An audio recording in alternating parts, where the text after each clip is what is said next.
Okay, we'll get started. Good afternoon and welcome to today's RGU Knowledge Bite for Business webinar. My name is Neil Farman and I am the Net Zero Business Development Manager here at Robert Gordon University. Before we get started with today's discussion, just wanted to briefly draw your attention to our housekeeping slide to make sure that we all have an enjoyable session today. I'll give everyone a quick minute just to read over this, but I think the key thing to note is that we'll welcome your questions throughout the webinar and ask that you post them using the Q&A function at the bottom of your screen. We'll try and get through as many of these as we can at the end of the presentation. Over the past 10 months, our Knowledge Bites for Business webinars have considered a number of critical current and future challenges across a number of industries. With COP26 fast approaching, our experts will now tackle some of the key barriers in the transition towards net zero with our Runway to COP26 Knowledge Bites for Business mini-series. This afternoon, I'm delighted to say we are joined by Professors Richard Lang from the Scott Sutherland School of Architecture and Built Environment and David Gray from School of Creative and Cultural Business. Richard and David will explore ways in which our towns and cities will need to transform in order to meet the challenges and aspirations of COP26. So over to you, Richard. Okay, thank you very much, Neil. As Neil was saying, this presentation, I'll for the next 25 minutes or so, I'll run through some ideas and issues and areas of inspiration that David and I have encountered over the course of quite a number of years undertaking research in areas that are really to do with, as the title says, city and city region transformation. And I think that the word transformation is actually really important in the context of COP26, because we would certainly argue from a built environment perspective that the way in which we have been leading our lives, the way that we've been designing and building and then managing much of the environment that we live in up until now has not been environmentally sustainable, and it's not possible to get it to a point that it's going to be sufficiently sustainable simply by tweaking at the edges. So we may in fact have to think about some quite radical changes in terms of in terms of Scotland, how we heat our buildings, in terms of other parts of the world, how our relationship with air conditioning, how we deal with construction, not just in terms of how we're designing the buildings, but the kind of materials that we'll be using, how we deal with transport of everything, including ourselves and others and freight and so on. And certainly, quite a number of my colleagues have been looking at the use and subsequent reuse of materials for many years. Although we don't deal with the subject of design for deconstruction within this particular webinar, I can remember 20 years ago, a lot of people talking about how we should be designing buildings in such a way that we can take them apart at the end of their useful lifespan, and then we can reuse parts of those buildings for something else. And we're now kind of 20 years down the road where I know that I'm occasionally seeing buildings that were constructed around about that time now being demolished. And I'm not aware of people going around and reading barcodes and unscrewing the buildings and then using them for something else, because in order to do so, that's kind of tied up with changing technology, changing user needs, and various other things. So some of the very technical solutions that we maybe tried to introduce a number of years ago have actually turned out to be quite challenged as time has gone on. So as we say on the slide here, and I should say most of the slides are actually images rather than bullet points and so on, but what we have increasingly moved towards is an idea of how can we actually arrive at a point that the environment that we live in, whether it's urban or rural, is actually going to be more pleasant to live in than it maybe is at the moment, and that these places will be nice places to live and work and enjoy ourselves. Of course, since the beginning of last year, we've all, or most of us, have experienced really significant changes in terms of how we live our daily lives. And I think it is true that for a lot of people, things that we thought were simply impossible and could never work, like working remotely from the office, or communicating with family members without ever physically being near them, that we thought that these things were going to be really, really difficult, and it turned out that they were actually quite possible in many cases.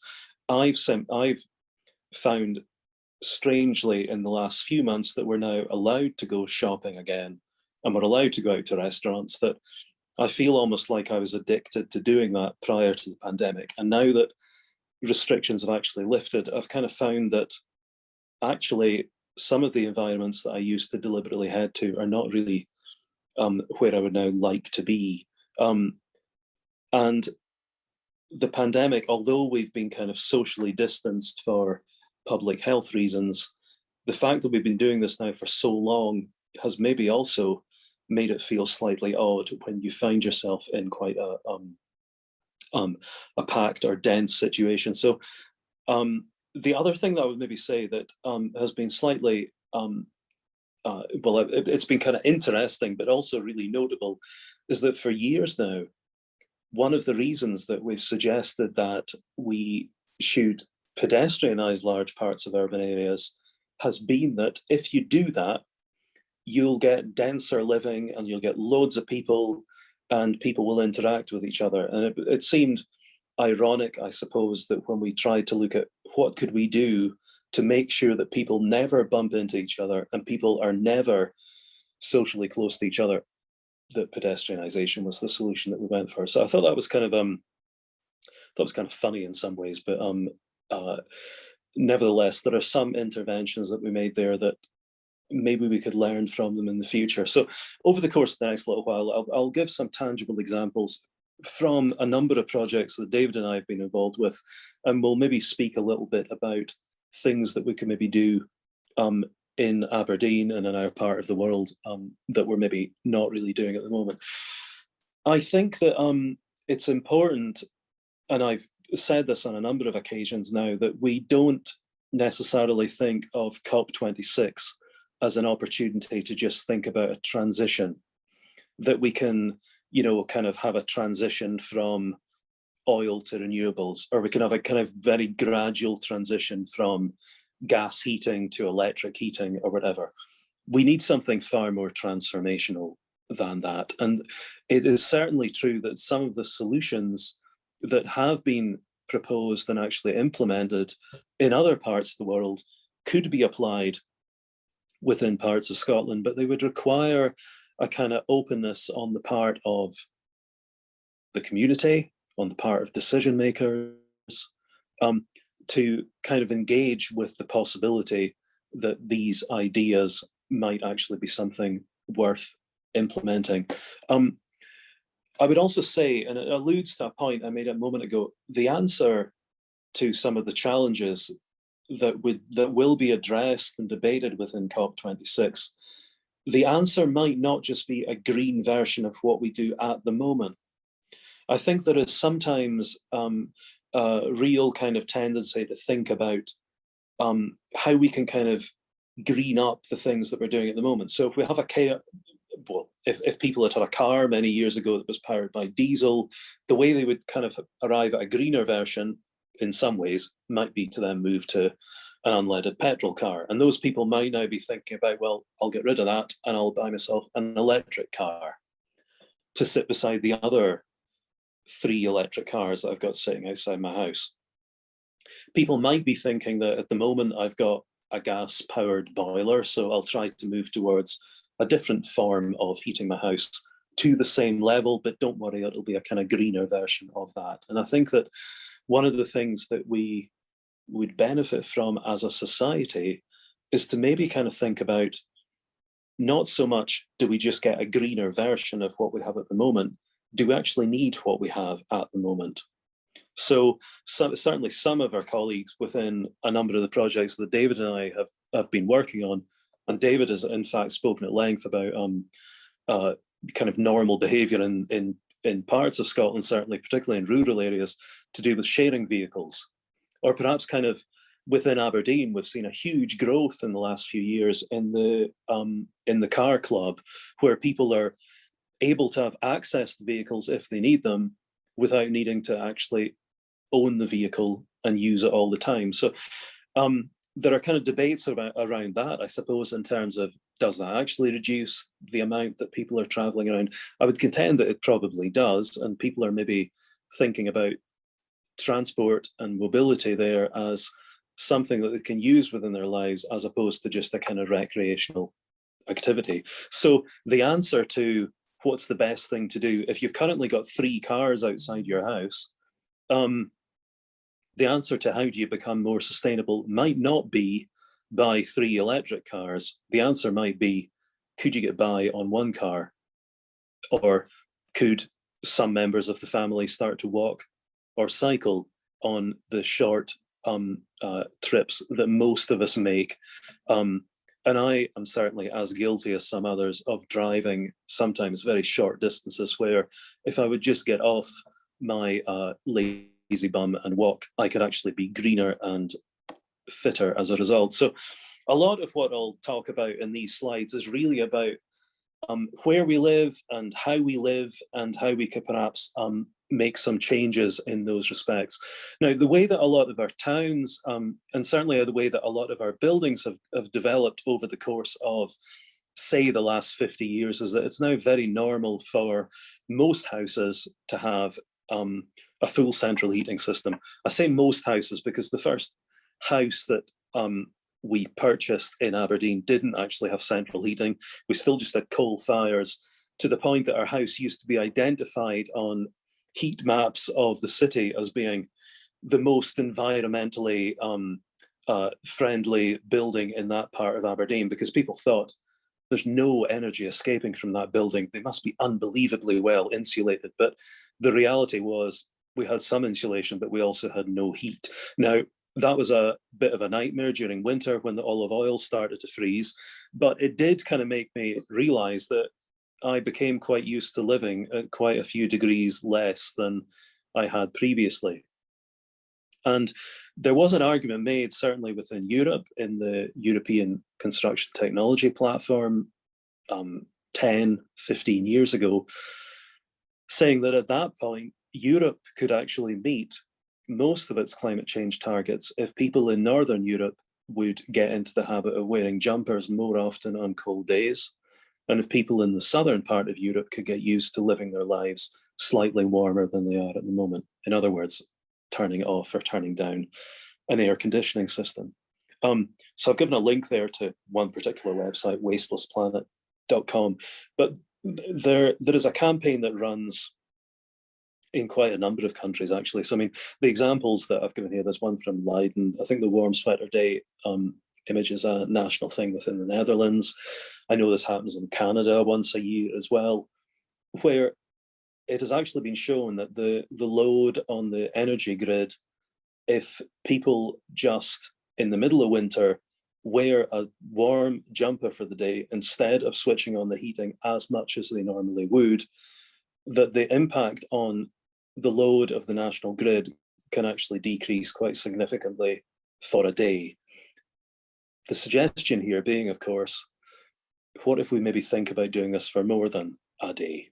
But it requires a change of behavior. It's not going to suit everybody, and it's going to kind of depend on, you know, people's living conditions and so on.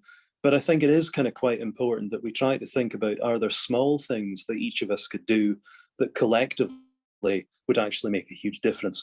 The important thing about things like the Warm Sweater Day, of course, is that it's a national campaign. So loads of people participate in it in a way that if I was the only person who put on the jumper and I didn't tell anybody this was a campaign, then it wouldn't have much of an impact.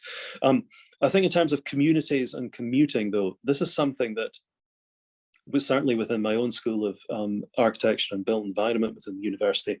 We, and I would say particular students, have started to really kind of instigate projects that are fundamentally asking about what can we do to kind of counteract the effects of what I would say is kind of, I suppose you could describe it as kind of suburbanization or over zoning of our cities, in the sense that most people in certainly cities of the size of Aberdeen, which is a small city, a lot of people will live far enough away from their place of work that actually walking is not going to be a credible idea for a lot of people. And cycling, although it would get you there quickly, is actually quite dangerous unless there is infrastructure surrounding that cycling. So this is an example of a study that we did as part of a project called Civitas Portus, where we started to look at exactly this subject about, this was particularly looking at walking within Aberdeen, where we became kind of interested in the fact that we kept attending meetings where other cities would correctly identify that they had much, much higher levels of cycling and use of public transport, but particularly levels of cycling than we have in Aberdeen. But Aberdeen actually has quite high levels of people walking to and from home and their place of work, and people walking to and from their home and their school or their university. And we were interested in, why are people doing that? What effect does that actually have on, I don't know, their lives, their health, both physical and mental? But are there maybe things about the city centre that could be improved to make that experience more acceptable for people? My friend Seaton Baxter, Professor Seaton Baxter from the University of Dundee and RGU, was looking at this for many years with his ecological design group, and he was saying there are so many different ways that you can actually walk within a city, and it can actually have so many, you can choose to do that for so many different reasons. I mean, I saw in the local news recently quite a number of people saying that who would have thought a year ago that the centre of Aberdeen would have become cafe culture, where the streets would no longer have vehicles going along them apart from bikes, and most of the cafes and restaurants and some of the shops are now kind of out on the road. The number of meetings that David and I have attended over the years where it's been explained to us that these things couldn't possibly happen for a whole multitude of reasons. I've kind of lost count of the number of meetings, but I just kind of think circumstances changed so radically about a year and a half ago now that we were kind of forced to change the way that we work and the way that we live our daily lives. And maybe we can learn something quite significant and quite positive from this. Before I maybe talk a little bit more about walking and health and well-being, at this point I'll use the word whataboutery, and I'll return to that again at the end of my talk. My experience of the projects that David and I have worked on is that quite often when we return to Aberdeen and kind of show people evidence that certain things have worked in other cities, the number of reasons that people can come up with and say, but what about this and what about that, and that wouldn't work, and there are always going to be 100 reasons why something can be impossible. And I would maybe just kind of say that of all of the examples that I'll show you just in a moment, these all suffered from that as well. They all had to get beyond that there was a problem. But sometimes the fact that a problem exists should not be a good enough reason to simply do nothing. In terms of walking in Aberdeen, during the lockdown period in the middle of town, and a lot of these interventions are still there. So parts of Union Street at the moment are still pedestrianised, certainly between Bridge Street and Market Street, large parts of the School Hill area similarly. And it's probably fair to say that during the winter months that the area wasn't particularly heavily used, but now the sun has come out and the granite has started to sparkle again. These parts of the town are actually starting to get reasonably busy with people and with activity. But what really concerns me is that there may in fact be a move towards saying, well, actually, we just did that because of the pandemic. Let's get rid of it now because wasn't it great when we could drive down Union Street? I would kind of contend that a lot of people have suffered personal tragedy in the last year and a half, but none of that has been due to people not being able to drive between Bridge Street and Market Street.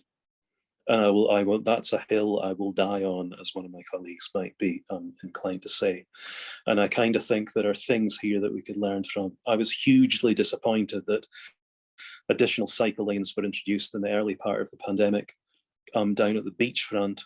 And it was successfully argued that they should be removed because they were getting in the way of car traffic and so on. And I just think the beach, the road running beside the beach promenade, particularly further along towards Bridge of Dawn, is one of the widest roads in the whole of Aberdeen and the area. I think we need to kind of fight against the idea that if we do something for well-meaning reasons, that we can always say, but what about the car that kind of get past? My reaction to that would be, well, it'll just have to wait. The car journey may in fact take 5 minutes more. Let's let the people who are using the low emitting CO2 negative or CO2 neutral mode of transport actually have the way. I think the middle of Aberdeen, it's an incredible architectural collection of buildings and levels, and we've got buildings in the middle of Aberdeen, certainly that are older than some countries, I would suggest. But there are parts of Aberdeen city centre. I mean, I've shown what I've always called the kind of exorcist steps on the right-hand side there. I can't help thinking that many cities would kind of make the effort to make sure that that these areas were actually quite pleasant, that they maybe felt safe, that they were easier for people to navigate. I realise that I'm not going to pick on this particular building, but we can see one example there of a couple of windows that have just been blacked out and they've just got wood over the front of them. There are so many empty upper floors in the middle of Aberdeen that I've simply got to the point that I don't believe anymore that we can't do anything about that. I realise there will be reasons that may get in the way, but if we actually believe that the middle of Aberdeen is an area that deserves to have people in it, then maybe we should do something about that. In terms of health, like public health and public well-being, David and I are involved in a project that's just begun called Urbanome, which is looking at urban health, well-being and livability, and which includes partners from across Europe. It's led by a university in Thessaloniki. And what has struck me about that project is that we've got a whole series of what we're calling urban living labs, and Aberdeen is going to be one of those. So I really think that connected with other initiatives that we're trying to instigate within RGU, we will have an opportunity in the next few years to really kind of look at what kind of interventions could we maybe make within the city that could actually help people to lead more sustainable lives and help people to do things that they maybe want to do, but maybe they feel they can't at the moment. The image that's on the left-hand side was taken in Bremen in Lower Saxony, which David and I visited quite a number of times. Bremen is one of the cities in Northern Europe that's become really well known for the amount of work that they've undertaken to do with encouraging and fostering and supporting cycling. So this was taken on a cycle trip that we took around the middle of Bremen, where I've said this a couple of times in the past, I thought if we attempted to do this in Aberdeen, we would all be dead. We were going around huge roundabouts, one of which had a dual carriageway joining it at one side, and all the cars stopped to let the bikes go by. It's things that had become initially enshrined in law had just become a normal way to live. And I kind of think, thinking about what's happened during the pandemic, I'm still kind of struck by every time there is a new rule that comes in, people are like, yeah, but what about if I was visiting my auntie? Would I be able to go into her house? And what about if I'm doing this? And I just think there's a kind of message and there's a kind of ethos that we need to kind of get into our lives, which is that the answer is probably not just to do with banning cars, and the answer is probably not just to do with doing practical things to do with helping people buy bicycles. The answer might be changing a kind of mindset so that acting in a particular way actually becomes much more normal. That does, though, have to go hand in hand with spending actual money on doing things like building cycle paths, and not just right in the middle of town. I've been on the outskirts of Copenhagen in the middle of a field where suddenly you see there's a little tarmac path running through the middle of a farmer's field. And I've asked, what's that? Why have they put a path through the middle? And say, oh, that's the cycle route in the middle of Copenhagen, which is like 15 miles away. It's not unusual to meet people in Copenhagen who will cycle every day for 10 to 20 kilometers simply because the infrastructure is there and it's safe and it's cheap. So some examples, just before I hand over to David in a moment. This is a photograph that I took in Copenhagen. Anybody who's visited Copenhagen will have seen sites like this, where a large part of the road is given over to cyclists. That is then part of the pavement is given over to pedestrians.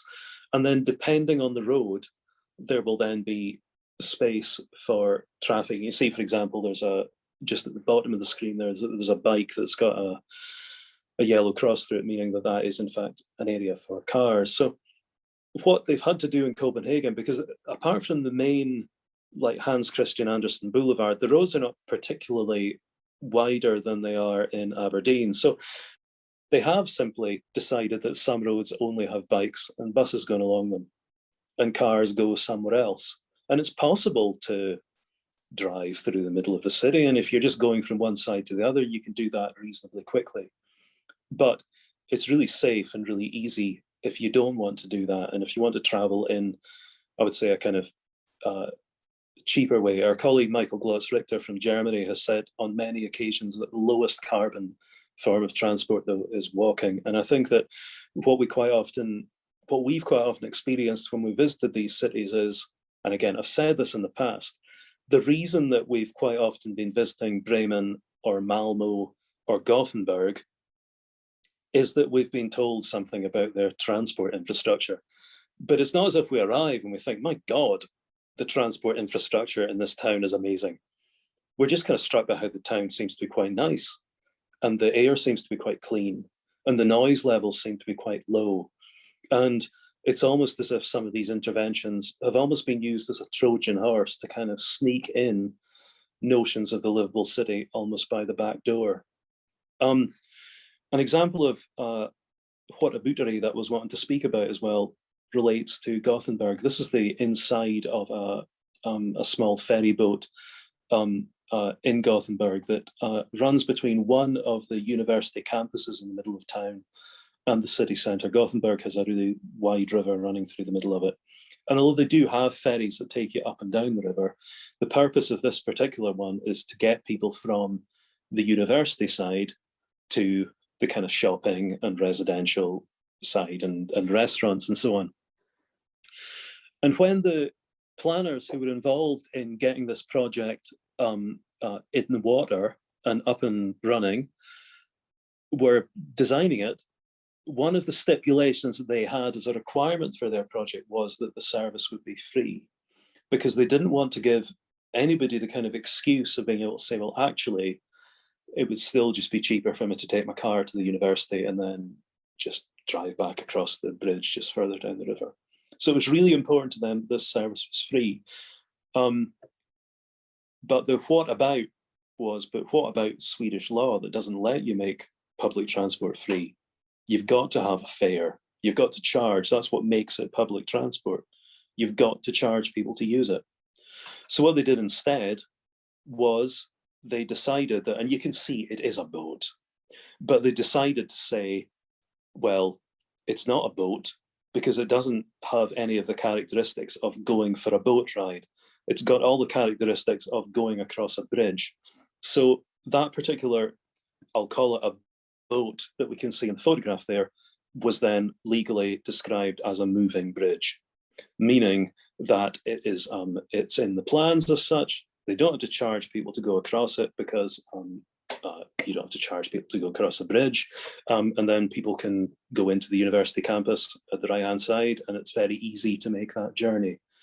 And I thought that was one example of people not really just kind of taking no for an answer, because the easiest things to do would have been, one, just forget about the whole thing, or two, say, well, I don't know, maybe we could charge the students like £100 a year or something like that to use the service. But no, they kind of thought, no, we're not going to back down on this. It's going to make the lives of people in Gothenburg more pleasant if we've got this service and it's free and people feel they can just walk on and walk off. And I think there's a lesson there that we can learn. This is a photograph of one of the tram tracks in Bremen. Whenever we have visited Bremen, although I think it is fair to say that some people would still kind of normally drive within the city. What I've kind of found when I've spoken to people who live in the city of Bremen is it's actually very common for people to not own a car and to very rarely use a car. And the reason that they're able to do that is because there is a really strong infrastructure within the city. I've never believed in the idea of, I remember at the beginning of one of these projects, a journalist asked David and I, so what we're talking about here, we're talking about carrot or stick. And I've never really believed that the carrot is never going to completely work, because why would people change their behavior if they don't have to? Or if what you're offering is not spectacular, why would they? But likewise, a stick of just kind of increasing parking charges and so on probably isn't going to work on its own either. So, I mean, in a lot of the cities that we've visited, there's clearly been an effort made to actually build new infrastructure. For years, when I was visiting Copenhagen, the middle of the city was just a complete mess because they were building a new underground system.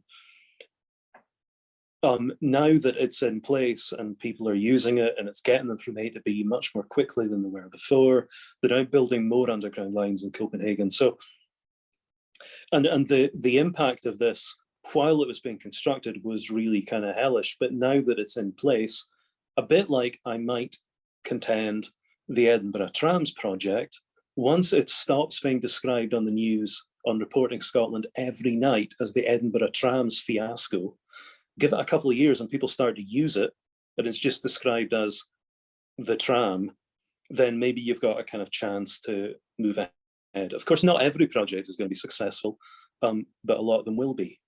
I was surprised when I visited Houston for the first time to see that they actually have quite an impressive and really modern light rail system that was installed a number of years ago now to kind of connect the downtown area with the exhibition area in the southern part of the city, or rather the southern part of the city centre. I made an effort though to use public transport quite a lot when I was in Houston rather, and what I did find was that it didn't appear, whether it was the light rail system or using the bus, it didn't appear to be a kind of an aspirational form of transport. There were very few people on the vehicle who were, on any of these vehicles, who were, you know, apparently going to an office job or wearing a suit or whatever. And although that's not what you would kind of, that's not terribly important in itself, I did kind of think, I couldn't forget about the fact that when you weren't on the bus or you weren't on the light rail system, you were on a kind of 8-lane motorway. And I did kind of think, if we could kind of make these forms of transport more acceptable and maybe a bit more widespread, then areas that are very, very heavily dominated by cars could actually make that switch. But you need to have that opportunity for people. You need to have the option for people to actually change their behavior in that way. Just before I hand over to David, I think something else that we could do much more of in Aberdeen, certainly, but probably in a lot of towns in the UK, is that we've had a lot of discussion in the last few years about the death of the high street. And I think the pandemic has simply exacerbated a problem that was always there and was always getting worse.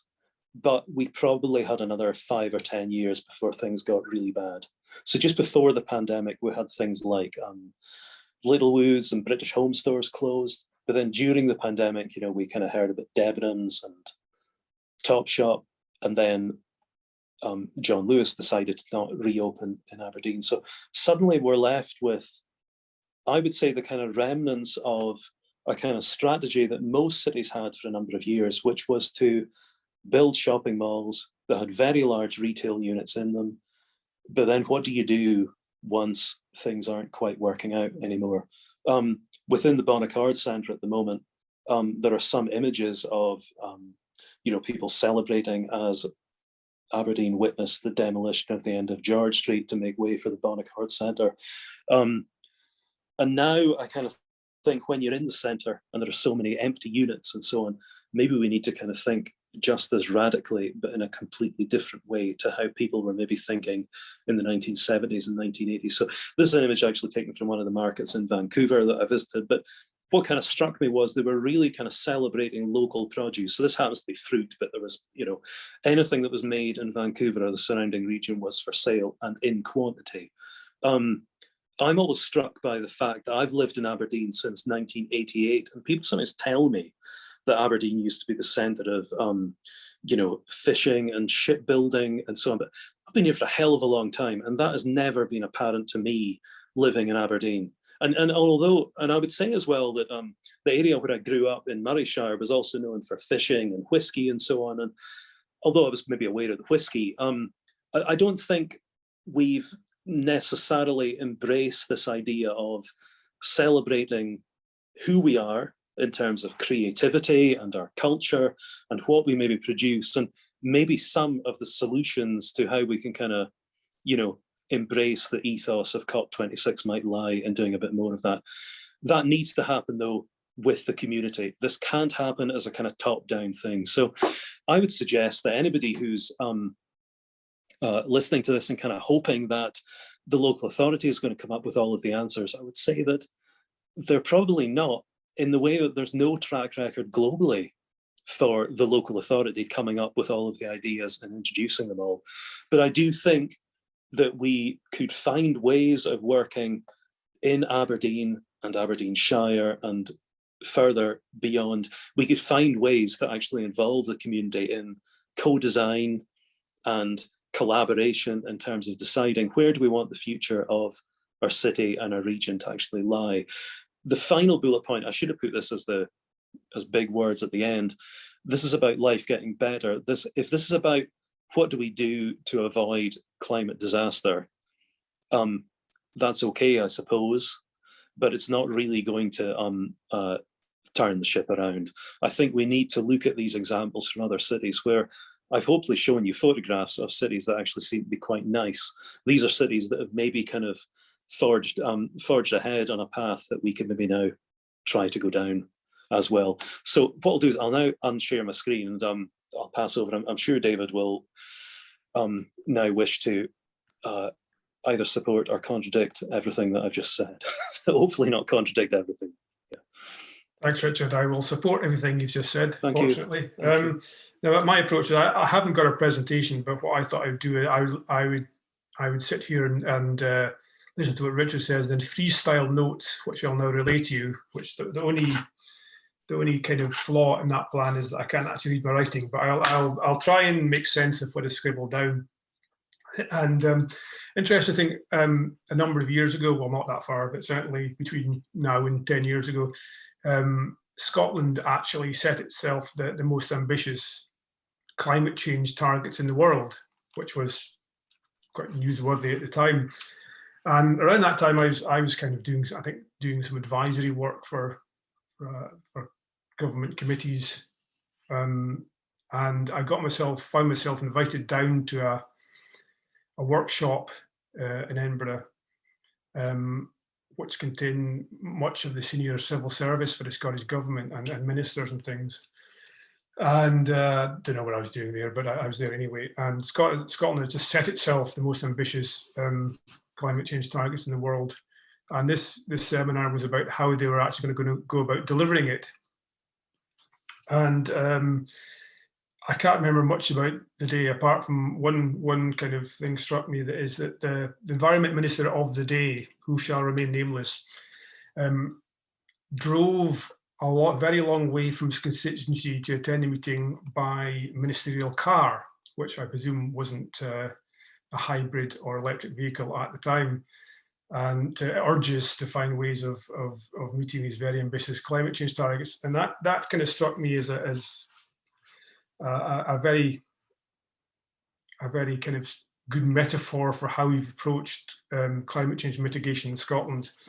And it's also a classic kind of example of what has been termed the Docherty gap, after my friend and colleague, Professor Ian Docherty from Stirling. And the Docherty gap is the gap between policy rhetoric and policy action.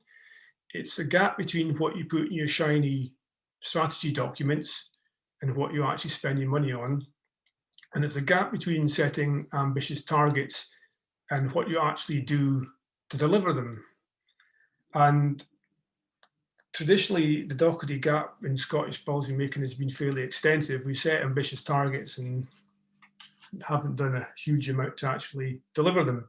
My favourite one actually is the 2021 traffic stabilisation target, which was set in the early noughties. And I think that one, from the top of my head, was to stabilise traffic to 1990 levels by 2021, which was a very admirable target. And then didn't seem to be much action on actually meeting it, and it's quickly became a stretch target, and then an aspirational target, and then something that we're working towards, and then it was quietly forgotten about and replaced by a new strategy and new target. But it's my favourite because of COVID, we're actually in danger of meeting it. So 20 years later, having done nothing to actually achieve it because traffic levels have dropped because of last year because of lack of activity. So we'll be interested to see if we actually meet the target completely by accident. But as an example of kind of how we're good at setting targets in Scotland and not being particularly brilliant at doing actually anything to meet them. And if you look at the examples that Richard gave you of cities and city regions and municipalities like Malmo and Freiburg and Gothenburg and Copenhagen and Bremen, they have, where possible, minimised the Doherty gap. They've set out to do something, and where possible, they've done it, and they've put their money quite literally where their mouth is. And we need to learn from them, as Richard says. We need to learn how to minimise Doherty gaps on things like net zero. How do we actually do it? Not just talk about it or set ambitious targets, but what do we actually need to do to deliver? And I would say there's I'd say 6 by my scribbled notes, 6 things we kind of need to do in order to minimise the Doherty gap and to actually deliver on net zero. First of all, you need political will at national and in particular at regional and local level. You need politicians and political leaders to be willing to make decisions and that are going to be unpopular in the short to medium term, that will benefit everyone in the long term. That's easier to do in some places compared to others, particularly in areas like Aberdeen, where there's always been quite a tight political landscape, where there's only a few council seats between administrations and in terms of who rules the council. But to get political will, you therefore need cross-party consensus in the long term that this is worth doing and it's worth delivering on just to improve the quality of life in Aberdeen. So just because it's an SNP or a Tory or a Labour idea, it doesn't necessarily mean it's a bad one if the administration changes, if it's benefiting the people of Aberdeen and people regionally. We need a long-term consensus that this is worth doing and that then every successive administration buys into, and that will give us a kind of political will that there are not going to be any U-turns if there's adverse headlines in the local media or if local motorists start complaining that we're reallocating road space, for example. As they've done in the cities and municipalities which you're talking about, there needs to be some reallocation of resources, monies and budgets. The thing that used to amuse me about Scottish transport policy making for many years is that we were talking a good game on sustainability and reducing carbon, but the actual budget lines remained resolutely consistent over many years, with vast majority being spent on road building and road maintenance and chicken feed in comparison being spent in cycling, walking and sustainable modes. So to deliver change, you do need to address that in budgets and give sustainable schemes and sustainable budget lines more money away from less sustainable ones. And again, that's about minimising the Doherty gap and actually delivering on things rather than just talking a good game. We need to move from thinking about net zeros in terms of projects and pilots into a holistic approach. The main difference, Rich and I have been thinking about this and pondering about why can you do these things in Malmo and Freiburg and we can't do it here, is yes, they've been historically very good at hoovering up any European money it's going, but they just do everything. They don't think, right, we're going to do hydrogen and get a pilot in to do hydrogen buses, or we're going to do wind and just focus on wind. They look at everything they do and they take a holistic approach to reducing the CO2 emissions and sustainability, and which in turn, as Richard says, improves quality of life. In Scotland, we're very good at taking a more pilot or project of where we're gonna do something, we'll focus on one thing and do it really well and throw money at it and become international leaders in that and forget about everything else that's in the too difficult tray. If we're actually going to take net zero seriously, we're going to have to move away from that, and to have net zero at the heart of everything we do across planning, transport, housing, economic development, health, education, tourism. It's got to kind of sit across everything we do rather than just token pilots that we do very well. And to achieve that, there needs to be a greater level of what you could call institutional alignment on net zero than we have now. And by that I mean it's not just one council department or one organisation doing net zero. It has to be embedded in everything the council does as an institution. It has to be, these aspirations to be shared by health boards, by the city and shire councils, by all the regional bodies, by all the stakeholders, businesses and organisations that kind of drive the Northeast. All have to be aligned to delivering on this. It can't be done piecemeal or by a single organisation.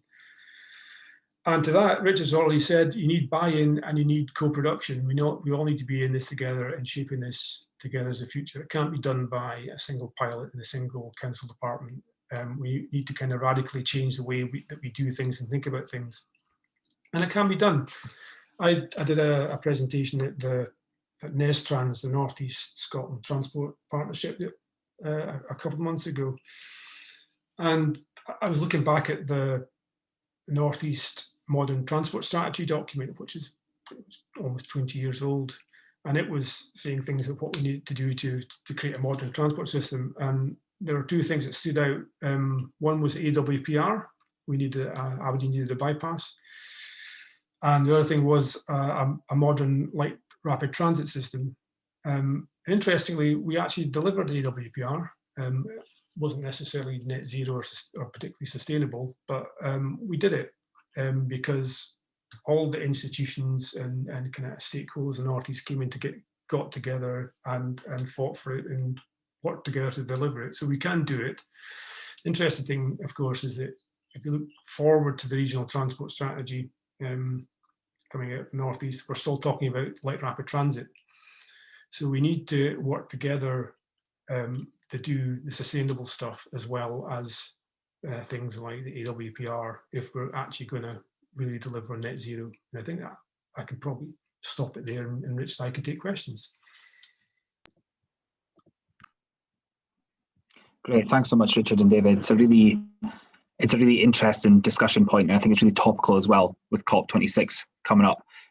So as David mentioned, we'll do a quick Q&A session at the moment. So if you do have any, please do pop them into the Q&A box just at the bottom of the screen. But I'll kick things off with just a couple. One thing that really struck me about the examples in European cities given was that everything was quite low tech. I mean, it was obviously cycle lanes and things like that that can really have major impacts on the transport infrastructure. But with the advent of new technological innovations, can this be really brought to the next level? Is there improvements that can be made on the real leaders that are happening in the European cities? Would you like to answer that one, David? Yes, I'll use the example of transport because that's my area of expertise, and I'll hand over to Richard, who can talk about kind of built environment things. But yeah, I think two issues. Go to somewhere in Malmo. It's a case of they have the kind of buy-in into institutional alignment, which means that, for example, they can build a new apartment block and have no car parking spaces, and yet every apartment gets a space for a bike, which helps also to kind of re-densify the inner city. So yeah, a lot of it isn't high tech, but it's about mindset, it's about political will, it's about kind of this institutional alignment. You don't need high tech to do it. Saying that, I think a lot of the net zero stuff, it will be built on data.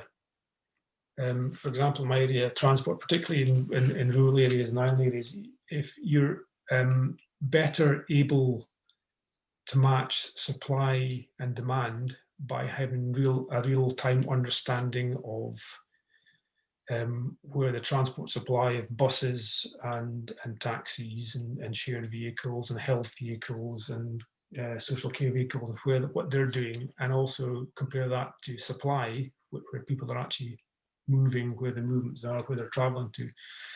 If you can understand what the supply and demand patterns are, then you can more efficiently address that, either by making your existing vehicles and drivers meet that demand more efficiently, or by reducing the cost of meeting existing demand for travel and reducing the CO2 from that. So I think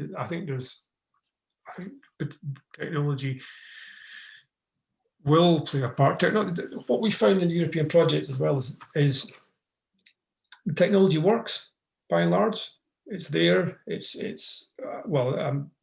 can say something about autonomous vehicles in a minute, which probably aren't, but a lot of the low carbon, low emission technology works. Where the key issue is, which we found through one of our projects called GPATRA, is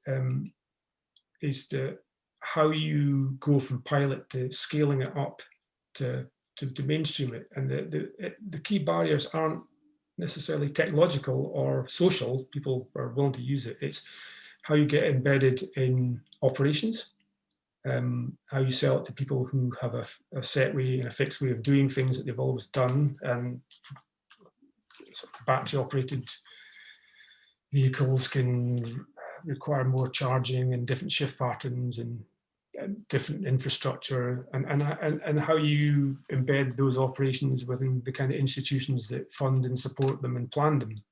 And that's kind of where the key barriers are. We've had an example of a municipality who are wanting to trial hydrogen ferries and hydrogen fast boats, and the technology there, it'll work. It's quite expensive, but it works, and it'll seriously reduce emissions. But it's actually getting buy-in from the policymakers and the offices in the municipality to trial this, because it's not what they're used to. It's not, and reducing CO2 is not their day job. It's not their core business. So it's not so. It's something they need to see the benefit of before they'll actually embrace it in the day-to-day job. Richard? I mean, if I can maybe just say, and I saw in the chat as well, I mean, somebody was asking about, now that AWPR is built, we were always kind of promised that this was going to lead to knock-on effects within Aberdeen itself. And, I was at meetings where people said, oh, we're waiting for the AWPR to be built and so on. And I kind of think we need to move really quickly, or that opportunity is gone. And I really kind of fear that what was to some extent sold as a huge project that was, it was building a motorway. So it's kind of very difficult to argue that building a motorway is a sustainable project, unless what you do is then say, now that road exists, cars will be actively discouraged from actually traveling through the city itself.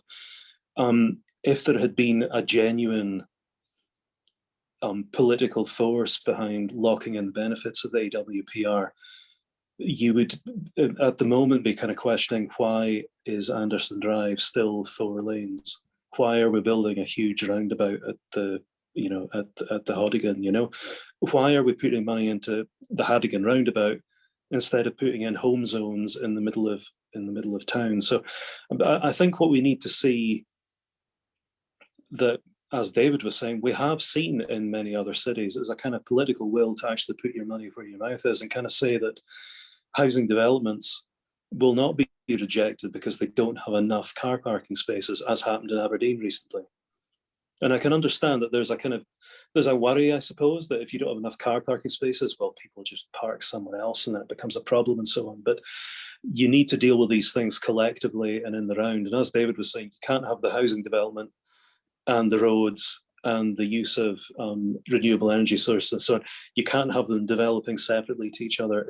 But if they're part, well, you can, but if they're part of a kind of collective strategy, it's going to have a much more positive outcome in the end. So in relation to the comment in the chat about should we be seeing benefits in the middle of town because of the AWPR, well, obviously, of course we should, you know.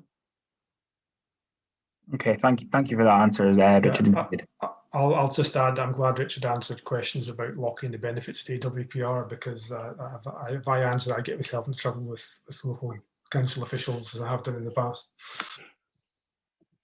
Just conscious of time, so see if we can get through another couple of these questions.